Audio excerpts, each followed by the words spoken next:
everyone. Welcome to this edition of the NITheCS Colloquium. This afternoon, it's a really great pleasure to introduce to you Dr. Adriana Marais. Some of you might have met her before or heard about her. Yeah. Adriana is one of my famous PhD students or ex-PhD students. Yeah. After her PhD, she worked for a while for SAP, yeah, as head of innovation. So I need to read it because I don't remember the exact name. Became one of the directors of the Foundation for Space Development Africa. And she's been really instrumental in developing the Africa to Moon Foundation project, yeah, which will put a radio telescope on the dark side of the moon in a couple of years, yeah, which is a very exciting project, not only for her, but I think for all of us, and for Africa in particular, because it will be the first time an African experiment lands on the moon. So well done for that. She's also involved with the Singularity University. Welcome to the latecomers. Yeah. And today she will give us a talk on Out of This World and Into the Next. But before that, I wanted to mention that that's also the title of a book that she published recently that you should all buy. And I'm sure Adriana will be very happy to sign it for you if you have a copy here, like me. So I will ask you afterwards. Okay. So Adriana, please, without further ado, you're most welcome to start the presentation. Thank you. Thank you so much. Thanks, Francesco. Great to be back in the NITheCS Theatre.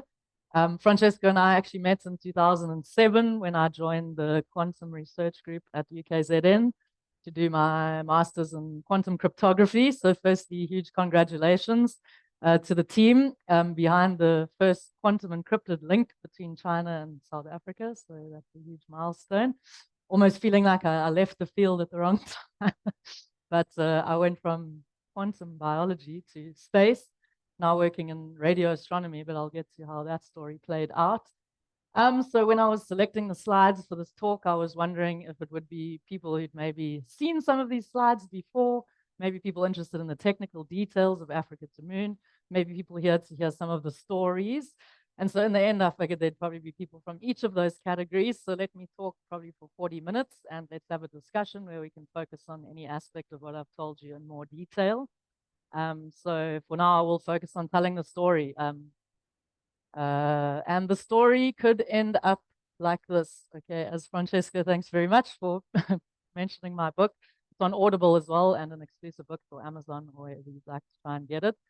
And that is the title indeed. But just to remind us all, working in different fields and bogged down by all of the data that we're inundated with every day, maybe we're not aware that this is a really particular point in the history of life on Earth. Yes, we did visit the moon briefly a few decades ago, but this decade, we are envisaging spreading our permanent human presence from Earth orbit to the surface of the moon. This is a huge milestone for any civilization on any planet. If there are intelligent civilizations elsewhere watching from other parts of the galaxy, I imagine even they are watching this moment in our 4 billion year trajectory of history of terrestrial life, that humans have indeed made plans in the next few years to establish permanent research bases on the nearest celestial body to our planet, namely the moon. These bases are going to be at the South Pole because there is water ice trapped in relative abundance to the rest of the moon and the permanently shadowed craters there. So in spite of the lunar South Pole being one of the harshest places you can find in the entire solar system, because of its proximity to Earth and because of the presence of liquid water at the lunar South Pole, that is the difficult place where we are going to attempt to set up permanently inhabited bases. I say we, meaning China and partners. The foundation is a partner with China on the International Lunar Research Station, and of course all the countries part of the Artemis program coming out of the US. And the happy story is that both of these camps are going to be setting up camp next to each other at the lunar South Pole. So it's going to be an interesting time to see how things develop, given our current collaboration state on Earth. But I must say China's been hugely collaborative in enabling us, but I'm jumping ahead in the story now. My point of showing this image is this could be what space exploration looks like in the next few years, right? People living on the surface of the moon, not permanently, obviously on rotation because of the extreme radiation and other factors. But this is a milestone. I mean, will it look like this? We're not sure. But my question here is, what will it look like from an African perspective? What does lunar exploration look like from an African perspective? So let's start in the beginning. Okay, I have been thinking about how to live on Mars for quite some time, and no, you didn't get it mixed up. Now I'm focusing on the moon, yes, and I'll see that that's probably a necessary stepping stone to Mars. But thinking about living on Mars is something I've been thinking about since at least '97 when my mom took this photo.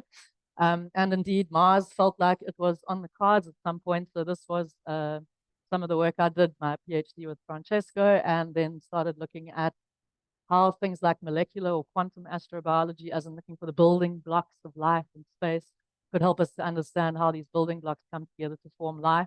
Maybe out there beyond Earth lie answers that we haven't been able to reach here on Earth.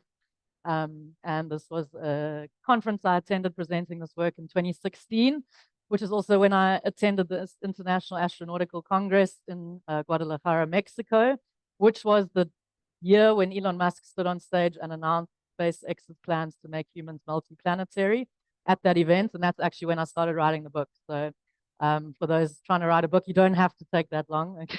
But it can be a long and tedious process. So I'm very happy that it's over and thinking about the next book already.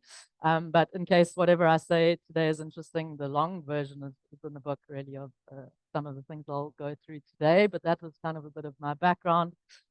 Then at that same time, basically when I was looking for the building blocks of life in space, potentially with SKA data, where South Africa was steaming ahead with building Meerkat at the time, there was also a call for volunteers for a one-way trip to Mars.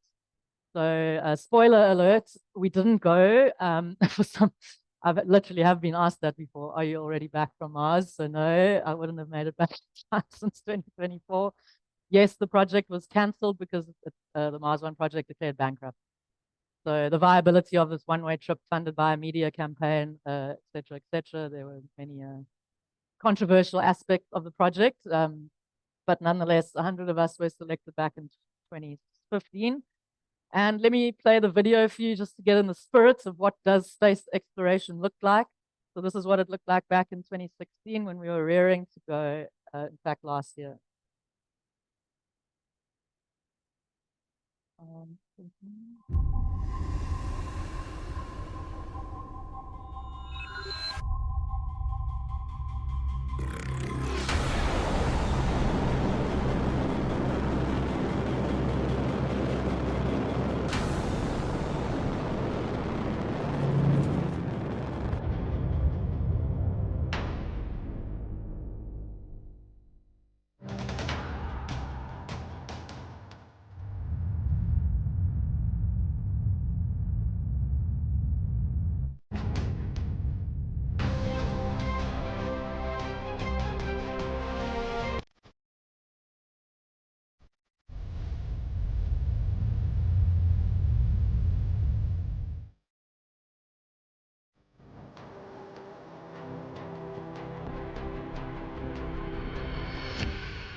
I want to go to Mars not just to be a part of history, but to inspire people around the world.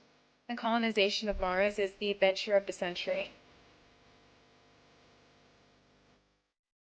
This is our chance to get the world excited about space again. If we can look up from Earth and know that human beings are living on another planet, will we ever again be able to tell ourselves that there's anything we can't do? I want to contribute directly to mankind's confident expansion into the solar system, which we have to do if we're going to survive in the long term. I believe it is in our nature and it is our destiny.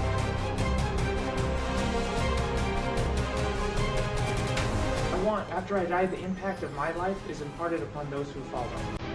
I know it comes at the cost of living Earth forever, but future belongs to those who believe in the beauty of their dreams.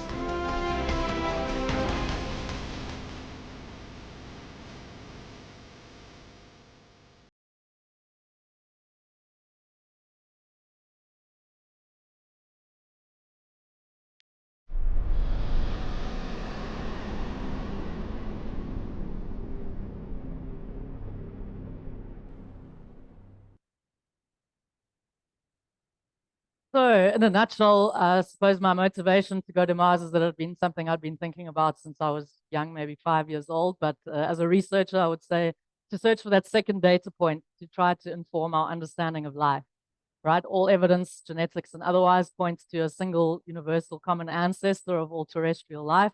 And so the study of life on Earth is essentially the study of one data point.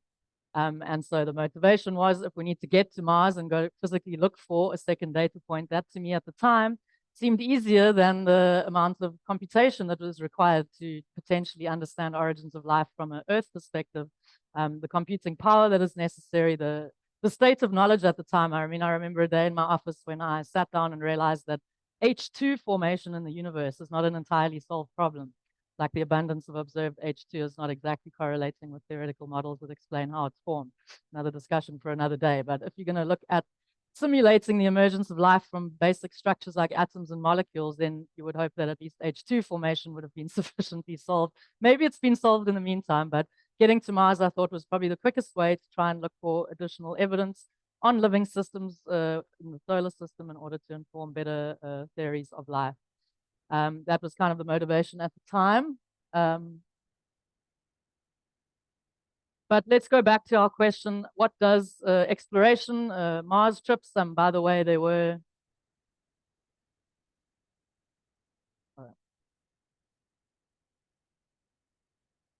So what does, living on Mars? So there were 4 South Africans, also 4 Chinese people, just to give an indication of the per capita percentage of South Africans that would have been prepared to go on this crazy mission.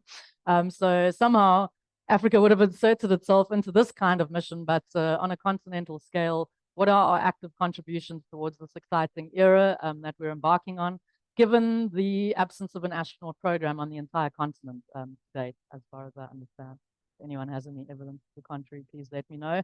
But one of the things we are endeavoring to do with the foundation is to implement such an astronaut program, which is painfully obvious from all 1.1 billion of us living on the continent at the moment. So a lot of our fascinations with space, people would say, do start in childhood, but what does that child do to participate in the space industry? And someone I'm going to talk a lot about coming up is Carla, who is the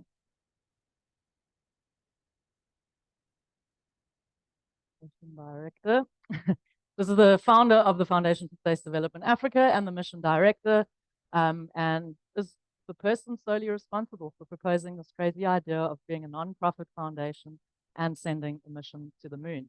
So actually the foundation was established 1 year before the South African National Space Agency, who we are partnering with. We brought on board as a partner, but that's just an indication of how long Carla has been in the game, since indeed staring up at the night sky from the continent of Africa. So briefly, her story is she went with her son Josh to the Isle of Man and was part of the first cohort of EMBA graduates from the International Space University. So as a South African, to have been part of that network, which continues to give the kinds of people and experts that we do have access to get information and advice from today. This was the beginning of it all. They graduated in 2010. At that time, South Africa won the bid to host part of the SKA here in South Africa, and Carla then came back from the Isle of Man. After, by the way, working as a tea lady, sleeping in a single garage, sharing a single bed with her son, amongst many other financial issues that she had to fight through to get to graduate from that EMBA program, which obviously charged in pounds or whatever currency it was. Through on a wing and a prayer, as Carla would say, she graduated, came back to South Africa with this EMBA in space studies, and then went on to manage the business for the SKA. So she was privy and part of conversations with engineers on radio astronomy during the building of Meerkat. So amongst other discussions that happened, obviously brilliant images and new science came out of the project. So this is the most highly resolved image ever of the center of our Milky Way galaxy. Scientists continue to publish on this data, as far as I understand, and will do for many years to come, through the data that just the precursor to the SKA revealed in radio astronomy frequencies about the universe around us. So part of being part of that team, it also came to light back in the 60s and discussions with the radio astronomy team here in South Africa that actually the ideal place to do radio astronomy from is the far side of the moon.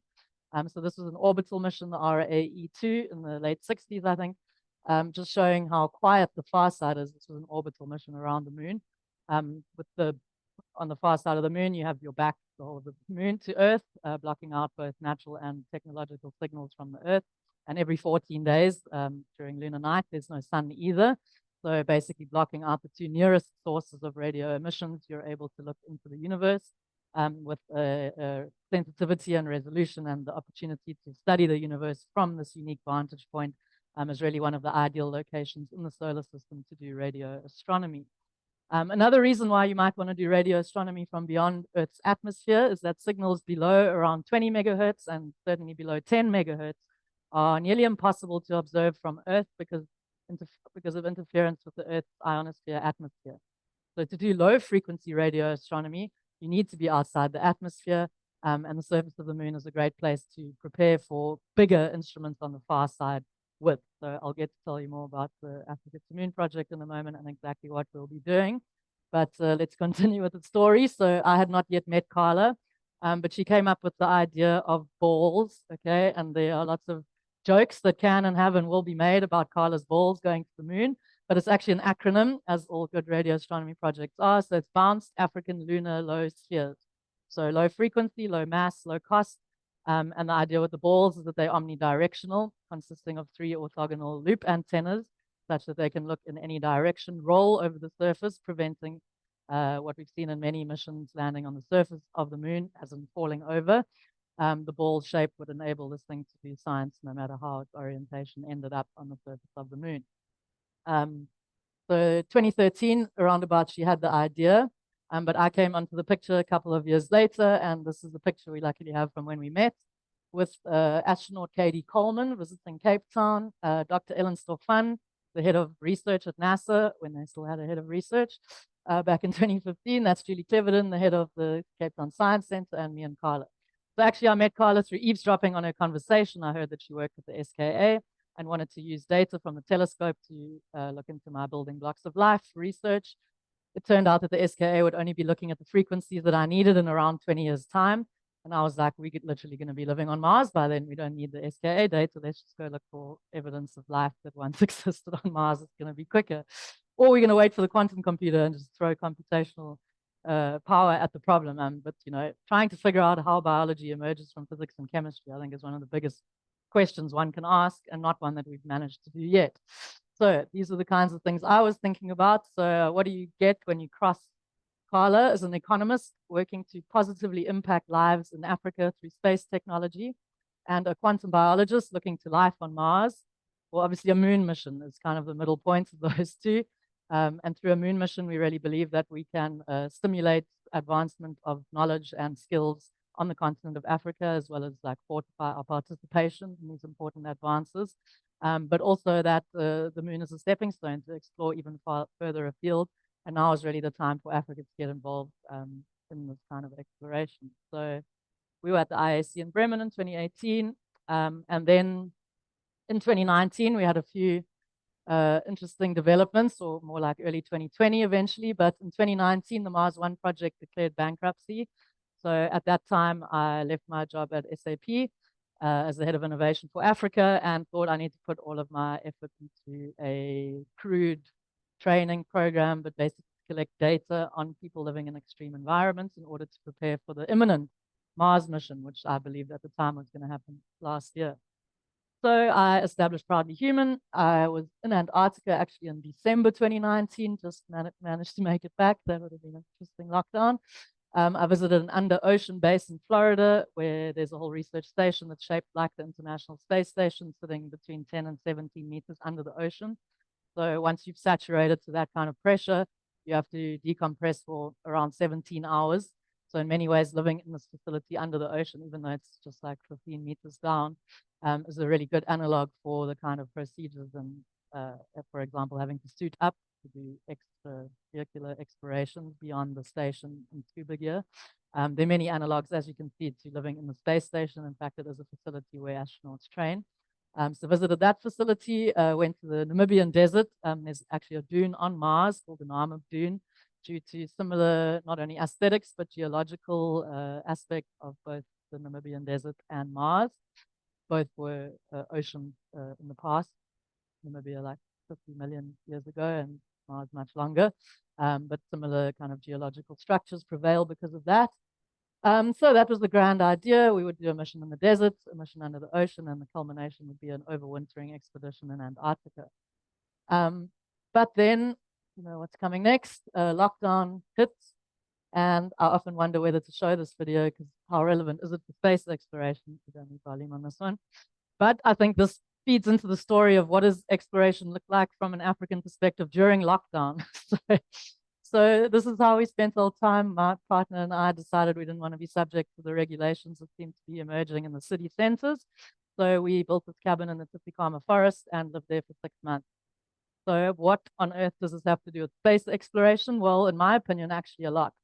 So going to an existing infrastructure like the International Space Station or the Chinese Space Station, and going as part of a government program is maybe not as good an approximation to what communities moving to Mars will experience as we could do. So in my mind, building the infrastructure yourself has a lot to do with the kind of culture that then emerges within the structure. And when you arrive to an existing infrastructure, you also arrive to an existing culture. And some of the questions that I wanted to ask through the Proudly Human project were, what kind of team activities, what kind of team dynamics, what kind of combination of experts in teams would be conducive to the most successful team on the whole in an extreme environment. And so this was just 2 of us, really an exercise. Obviously, we're not going to be building stuff like this on Mars with wood and metal, but you use in situ resources, whatever you have. So build it. We're still open at this time. We had to raise it, obviously. Hardware is not considered a necessary item, so those stores closed down at some point. But we managed to build it before the hard lockdown kicked in and then lived there for 6 months, as I said.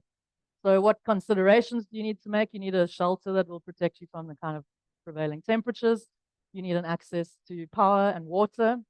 Food, okay, we did get our food from Checkers because it was coming into winter, like farming down there in the valley with very little sunlight wasn't feasible.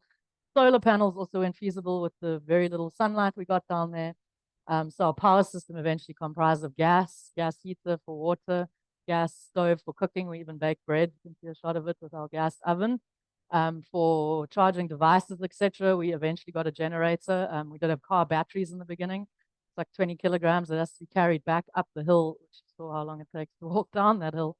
So the 20-kilogram battery every time we needed a recharge was a tiring affair that many South Africans and people around the world do in fact get power from. But a generator in the end was not was one of the only options we had left to generate power. Water we got from the river, rainwater as well we collected. So not the most high-tech thing you've ever seen, but I would say the most important lessons to take away from this were, what is it to live in a resource-constrained environment? How do you personally react under those conditions? To have a knowledge of how much you need per day, like what does your amount of daily water look like? You know, can you carry it? I mean, these are questions that many people do not as an experiment, but out of daily necessity, having a very, very close idea of how much resources they need. Obviously, billions of people living in conditions that we wouldn't find as the conditions we're aspiring towards as humans. Many people live in poverty where they're forced into these kind of situations. So one of the lessons was definitely humility, to realize that in our exploration, we are in fact repeating many of the activities that our ancestors did. So actually sand, people walked up and down this river and we found evidence of their fishing tools and so on the river where we were also fishing during lockdown. So it was like a long-term repeat of the human behavioral patterns, but also thinking about space exploration at the same time. So yeah, there are many stories there that one could tell, and I've written more about them in the book. But basically, when you're setting up camp, whether you are on Earth in a refugee camp, an overcrowded CBD, a war-torn area, whether you're on the surface of the moon or Mars, you need the basic infrastructure in place, which remains the same for humans and our other species, no matter where we are. Shelter, power, water, food, and communication systems.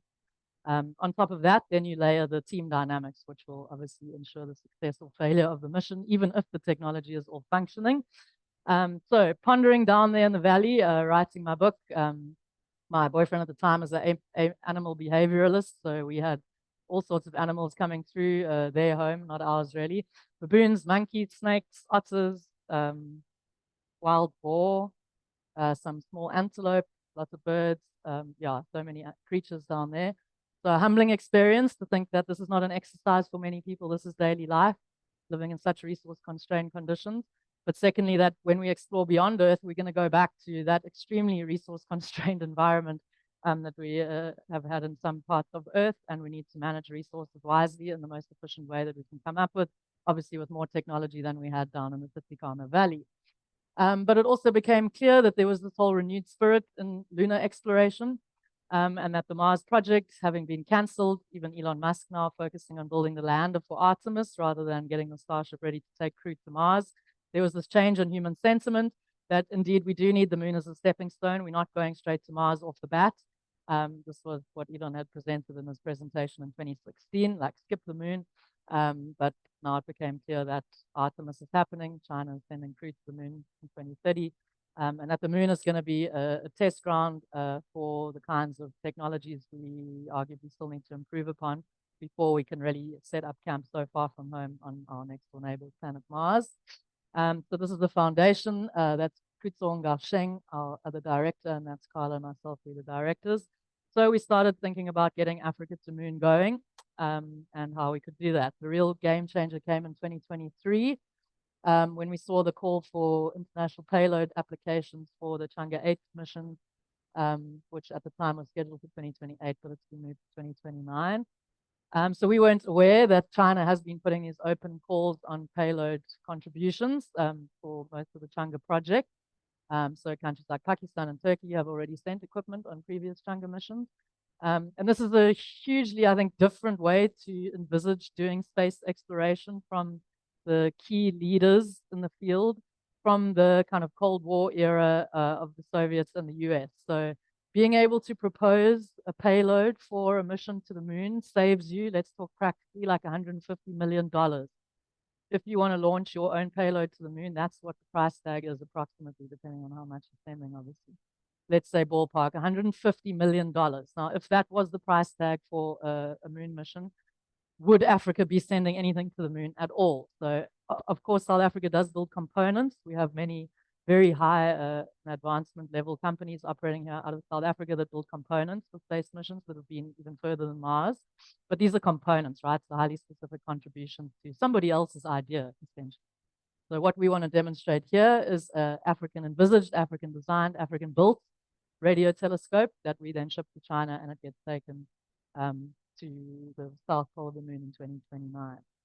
So we applied, sent our letter of intent and then a full proposal. And I'll take you through a bit of the, okay, so this was the day I think we realized we tried to decide how we would raise money to pay for building the telescope. And not because of the wine, by the end of the meeting, we realized we don't have time to raise the money. We're going to have to get everyone to volunteer. I don't know if that was a clear decision we made, but that is how the project has evolved from day one until now. We have not raised any money.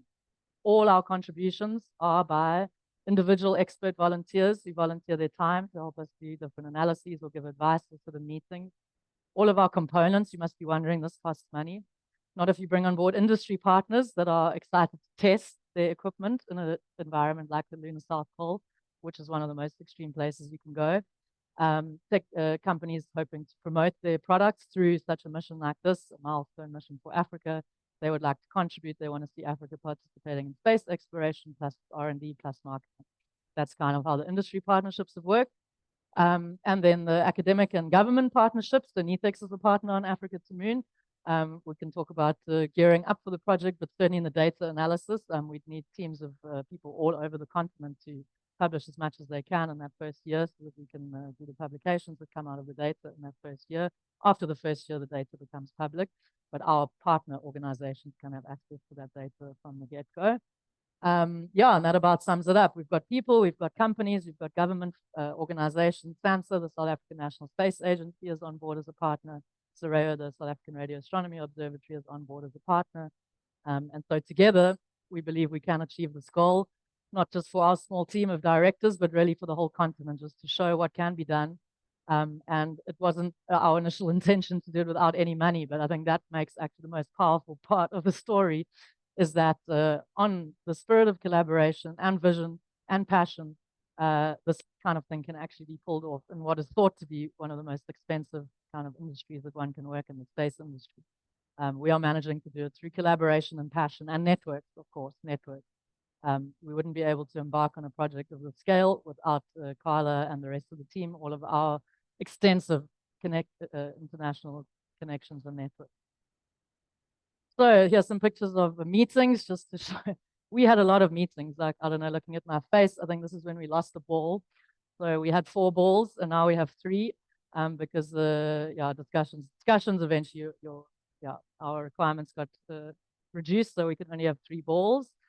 We did analysis to see how well these 3 could function as the minimal array, right? So we are doing an array approach, so we have multiple of these balls, 3 to be precise at the moment, which work together as an array, like a square kilometer array, such that we don't need a single instrument of wide extent to get the resolution we need, but that the distance between the furthest 2 antennae defines the kind of resolution we can hope to get on the lunar surface. So analysis, more meetings. There you can see the beginning of a ball in the background there with the 3 orthogonal loops constituting each antenna. So this is a whole, we couldn't show this video anywhere else except maybe to community audiences like this, because the team was wearing flip-flops while they were dealing with liquid nitrogen. We can't show this to anyone.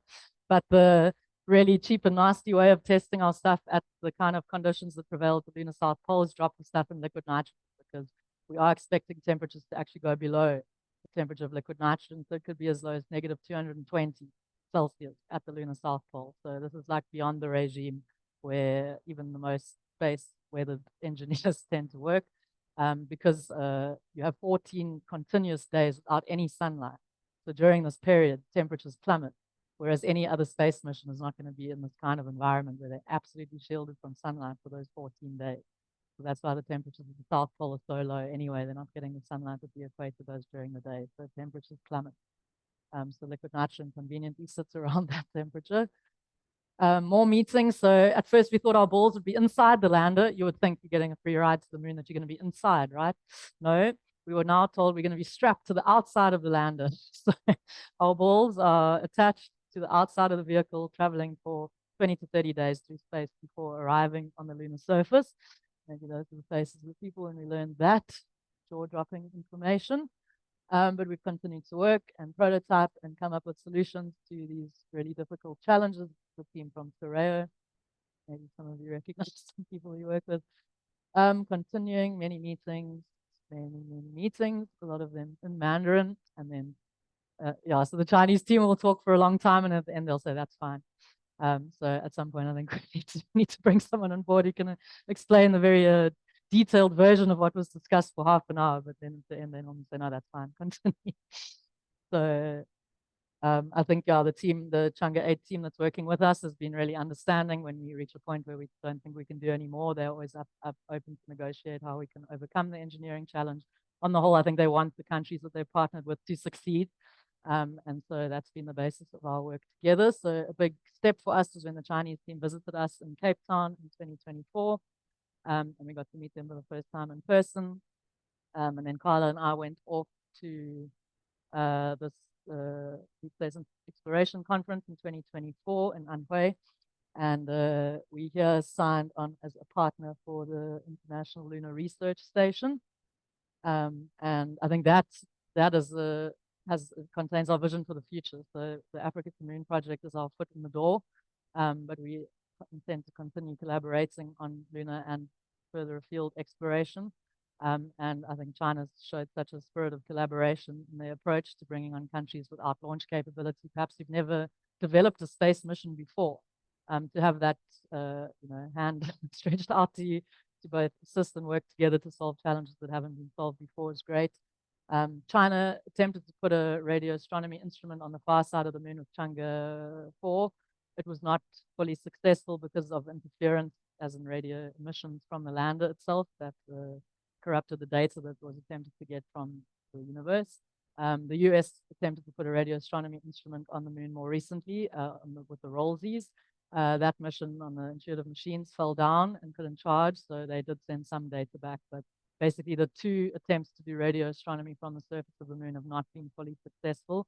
And so I think the radio astronomers in the Chang'e 8 team and us are both keen to get data and collaborate, and that's the way to do that. So then this year in 2025, Carla and I traveled to Shanghai. I was living in China for the time, for a year actually. on that. And here's a video summary of what happened there. International guests from the space sector will have witnessed a series of significant announcements made by the China National Space Administration at the China Space Day celebrations in Shanghai. The CNSA also unveiled the 10 projects from 11 countries and regions, as well as one international organization, have been selected for the Chang'e 8 mission cooperative program. It's a big day for us. I'm very excited and even struggling with my words. It has been 11 years to get to this point. We are preparing Africa's first mission to the moon, which today was announced to be traveling to the lunar South Pole region with the Chang'e 8 mission with the CNSA. So that was the announcement, and we're really happy to receive that announcement, but the hard work was still ahead, obviously, after the celebration. So thanks very much to NITheCS, who sponsored my travel to the International Astronautical Congress in Sydney. So full circle from Elon Musk's announcement that we're going straight to Mars, forget about the moon, all the way to 2025, when we are now all very much going to the moon, back at the IAC, and announcing Africa's participation in lunar exploration through the Africa to Moon project. So I should say that we are really proud that Egypt and Bahrain are collaborating on an instrument also for Chang'e 8.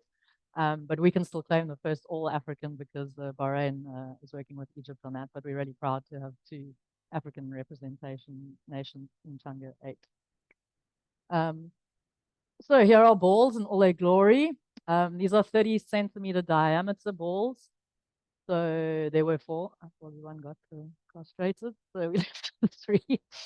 I haven't even had a chance to unleash all my balls jokes on you. Maybe I'll do that during the Q&A.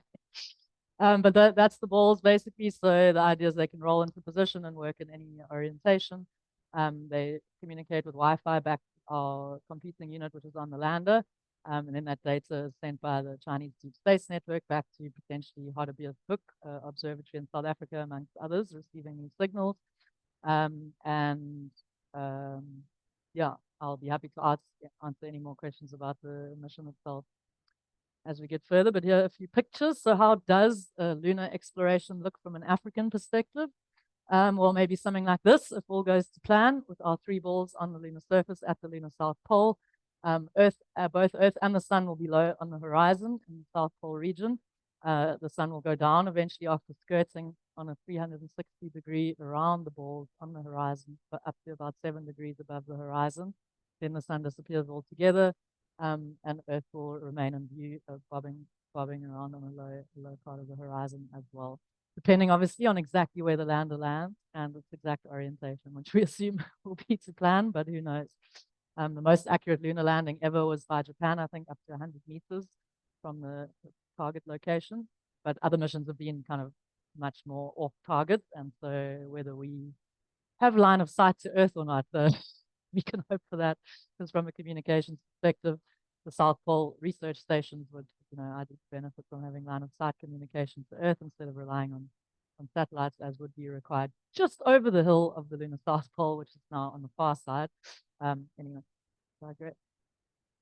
So our mission, I'm not going to go through it all, but just briefly, so we'll launch in 2029 from Hainan, which is that island right far in the south of China and kind of next to Vietnam, on the Long March 5 rocket.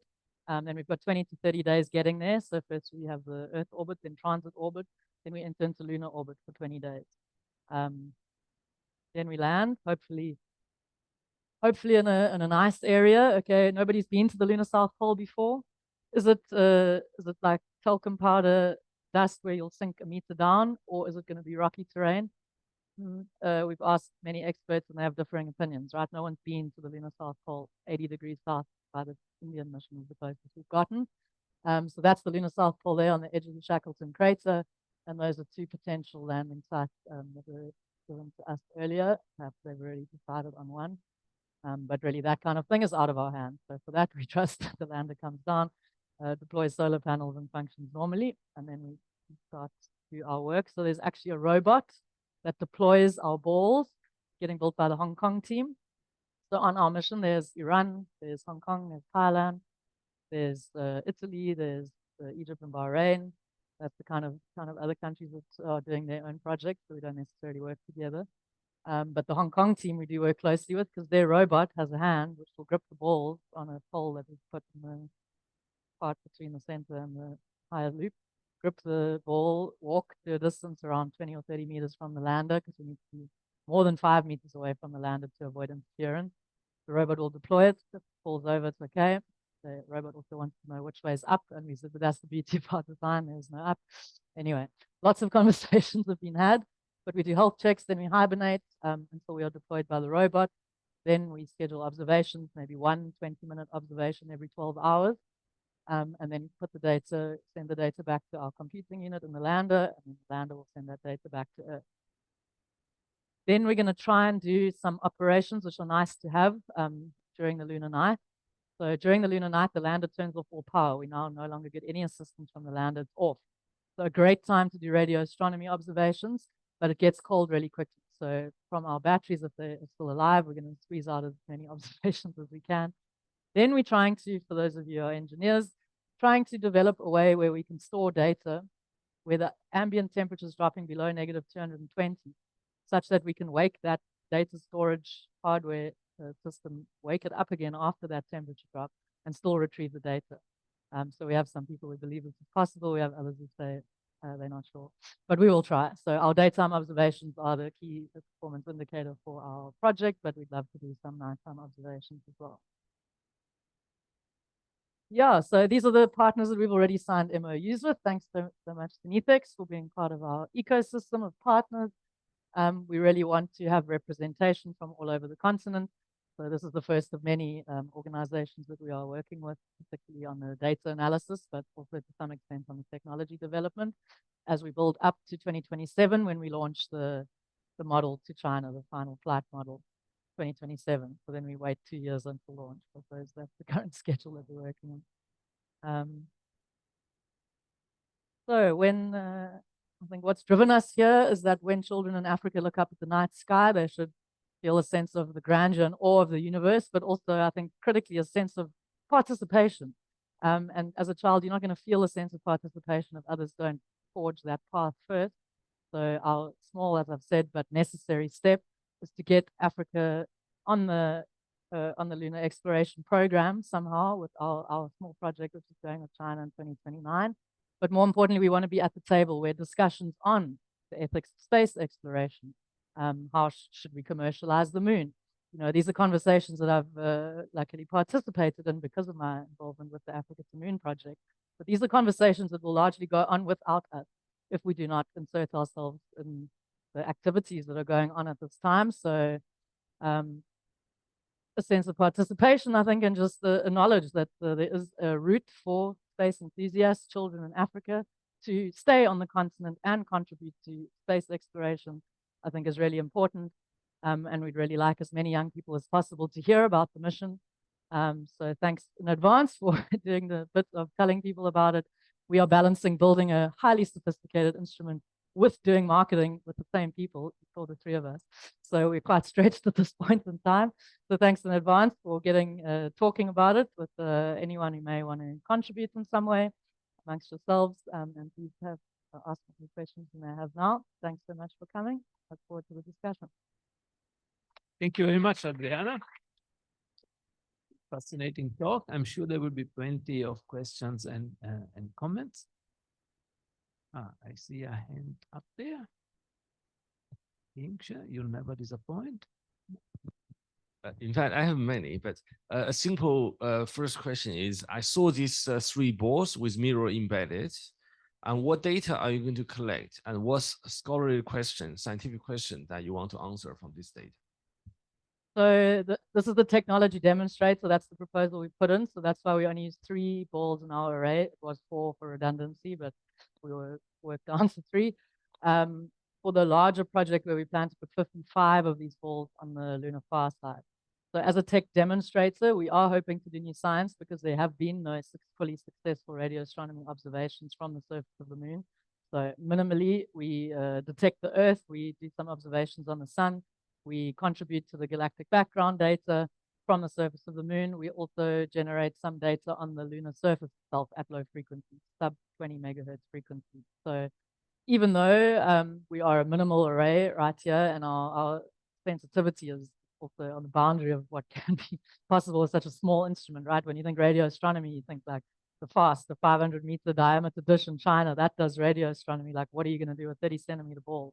So what we want to show is that this low cost, low mass, low frequency solution can do observations in the low frequency regime that is not clearly measurable from Earth, and that has never been done from the surface of the moon yet. And in the full array, we'll scale the capabilities, potentially looking beyond the solar system.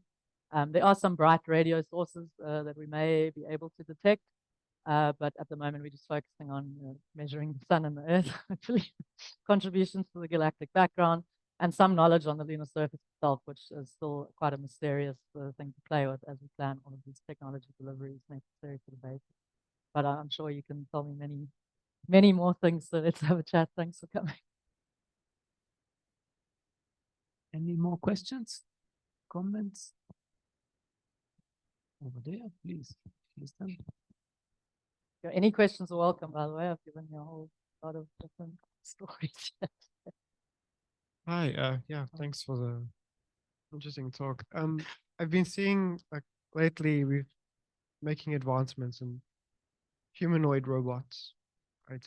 And I just wanted to get your thoughts on like missions like the Mars 100 and sending people to Mars obviously has a profound impact on humans, but for science, do we not see us sort of sending these robots in the near future, say 2030s or 2040s, to carry out these observations that we would initially have sent humans for?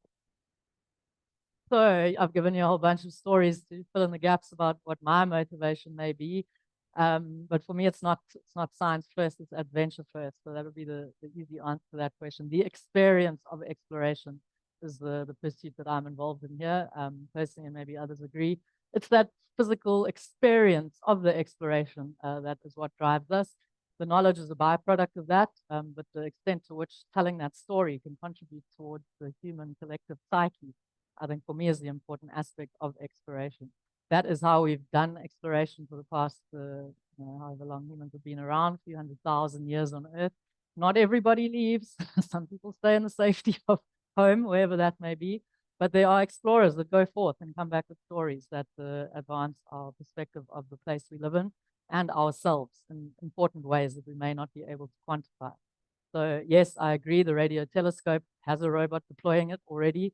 Would we be able to do the Africa to Moon project if we didn't have robotics to the level of having...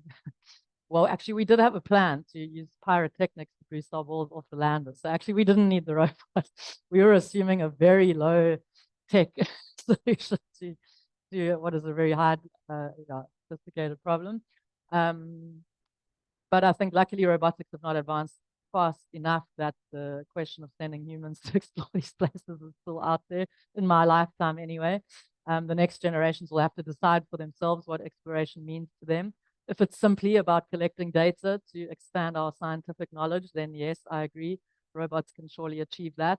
If it is really about celebrating our nature as humans, as curious explorers and adventurers, then the robots can certainly come with for the ride, but I don't think they should dictate, especially a changing mission profile. So of course, we'd love to work with AI and come up with solutions, but I think the nature of being far from Earth, never mind Mars, much further away, unless we come up with solutions to the communication limitation being the speed of light, thinking about robots in another system, for example, coming up with mission like correction when we are a few light years away. I don't know. I mean, that's probably another great book that could be written.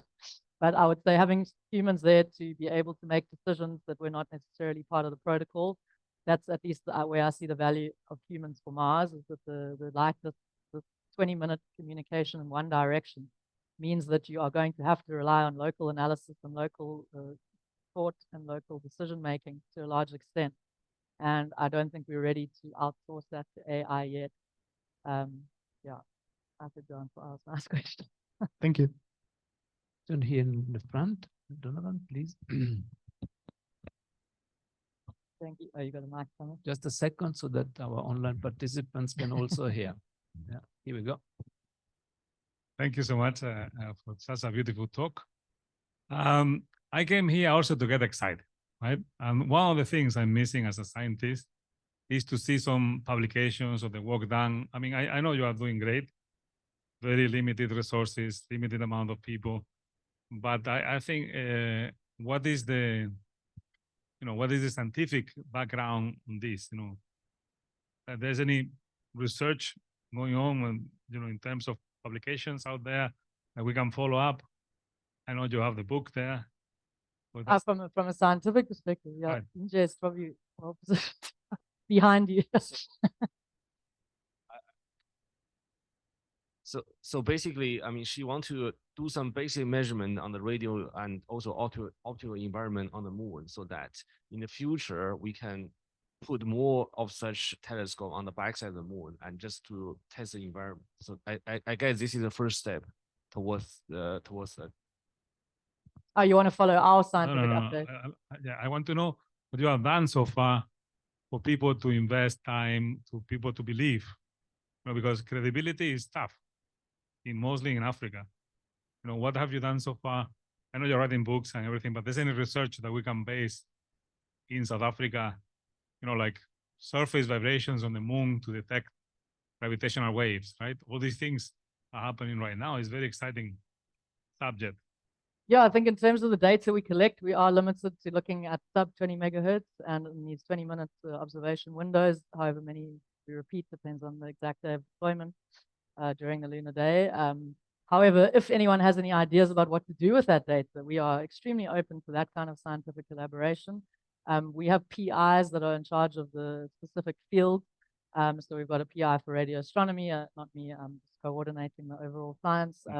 On the nuclear side, we are also looking at developing a radioisotope heating unit in-house with NEXA, with a well-known nuclear company. Yeah, so there are a lot of things in the pipeline, a lot of different areas that we're focusing on. So if you have any ideas about how we could repurpose the instrument, not so much. We're nearing the end of the design phase. People are already tearing out their hair with last-minute changes. At some point, we need to finalize the design and manufacture it. But if you have any bright ideas in the next few weeks, you're welcome to get hold of me. I mean, basically, radio astronomy from the surface of the moon hasn't been done. So as our experts have said, if you just turn on and measure something, you've already achieved the world first. So it's a tech demonstrator. If we can demonstrate doing science with such a cheap, robust, low mass solution, then it has great implications for the kind of instruments that can be rolled out on the far side with, you're looking at budgets of like $1 billion. Now, if you want to put out a multi-100 antenna array on the lunar far side, you're looking at $1 billion. So what we have done now, I mean, we haven't spent any money yet. We will have to buy solar panels at some point. If anyone knows anyone who's got some low-cost space-grade solar panels, you can let us know. But we're looking at spending maybe a few million rand at the most. So I think the miracle here is to do radio astronomy science. It will be new because no one's got to the South Pole yet to do it. There's Lucy Knight, which we're really excited about, potentially being deployed next year on the Firefly mission, I believe. So if Lucy Knight manages to collect data on the far side next year, we'll still be the first instrument of our kind. And we, of course, be working with that team to see what gaps we could fill in their knowledge by potential tweaks we can make to our capture strategy. Yeah. And we have a white paper coming out soon, but you're more than welcome to get hold of me if you want to have a chat with them. So yeah, that really excites us because here, my team here, we are working on the dark ages of the universe and so on, which is really low frequency radio observations. We hope to reach to redshift 50, which is really like below frequency 10 megahertz and so on. So we can measure dark ages. That's really our excitement. So it's very exciting to hear this. And I just want to give you a compliment that to prepare to your talk, I called Professor Shirley Chen this morning.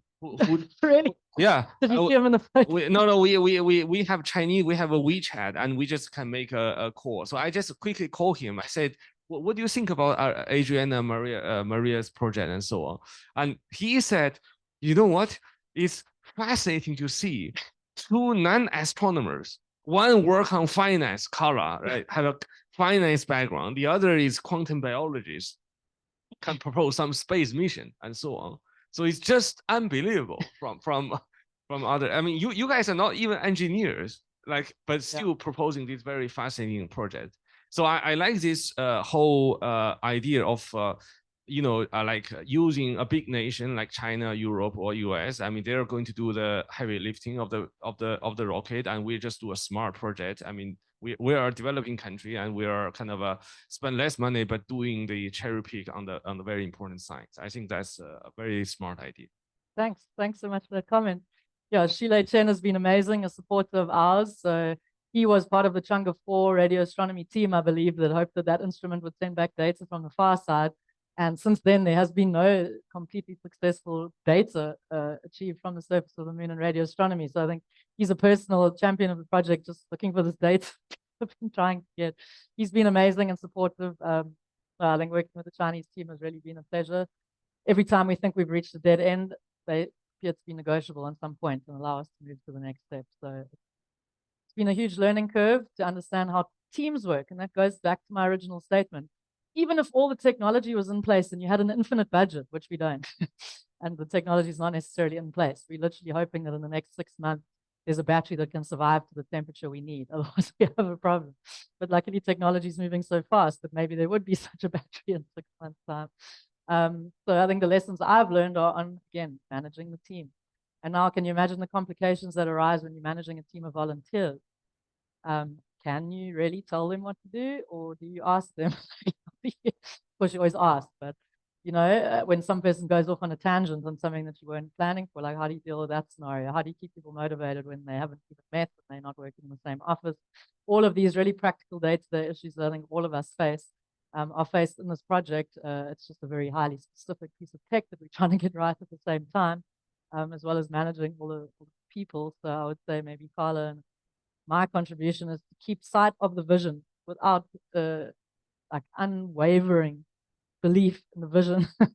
Not belief, just knowledge that it will work if we keep going, because you cannot give up. That's the only way you fail, is if you give up. There have been so many opportunities where we could have given up and said, listen, we can't do this with no money. But again and again, either the Chinese team has been understanding on some point, or we found a partner who's going to 3D print us the copper ring in one piece. Yeah, lots of challenges. But I think whatever team we're in, we can all face the same kinds of things. I think this is just a steep learning curve, for non-radio astronomers. We rely on the experts that are in our team, let's say. For every question, there are a group of people who have expert knowledge on how to answer that question, and those are the people we contact immediately. Donna, there's a question there, and then we can see if we have questions from our online participants. Yeah, thank you. That's a really cool talk and concept. As Yunjie was saying, we work on Dark Ages stuff, and as far as I'm aware, working not specifically with moon-based stuff too much yet, but interested in it.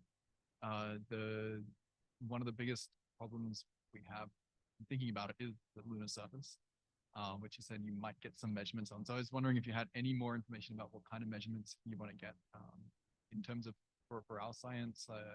It could be a deal breaker almost, depending on what the lunar surface really is. We don't know, which is part of the deal breaker, but it'd be interesting to think more about that. Yeah, let's talk. If you're interested in that, we can still shape our. Obviously, there's a limit on how much we can change the design. But the other day I saw ISRO is still in the design phase for their 2027 mission. So I think we're in good company, but we're also still partially flexible on the design. So maybe come and chat to me about what kind of, send me an outline of what kind of measurements you'd like to make and how we could implement that with the existing hardware. Or if there's anything additional we can do that's easy to do. Yeah, because literally 2 experts, one said no, it'll be rocky terrain, the other one said no, you're going to fall into 0.5 meter of Falcon powder. So which of those firstly would be interesting? Maybe then the flat dipole would have not worked at all, and the ball just having that one ring 15 centimeters off the ground might be a saving grace. Who knows? But let's follow up on that, because yeah.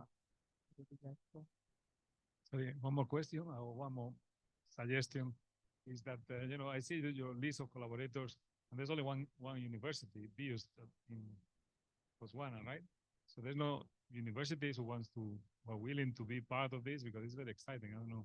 NITheCS is 27 universities. Like NITheCS is not a university, no? Right. 26 university plus Ames. Okay. There we go. That is a 26 university. That's right. But engineers like These are UCT. just the institutions we've signed MOUs with. So we are working with Stellenbosch University as of this week with an electronics team. Right. So those are just the ones we've signed MOUs with. Excellent. Thanks.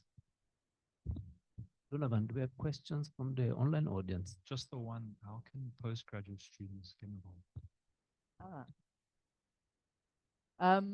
So our website's under construct or under change. So the best way is probably just to contact me on LinkedIn, I would say. I'm collecting people's email addresses to be part of the mailing list.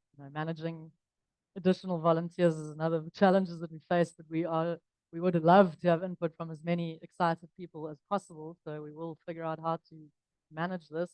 If it's on the theoretical data side, that's great because we've got 4 years to discuss how that could look before the thing even launches in 2029.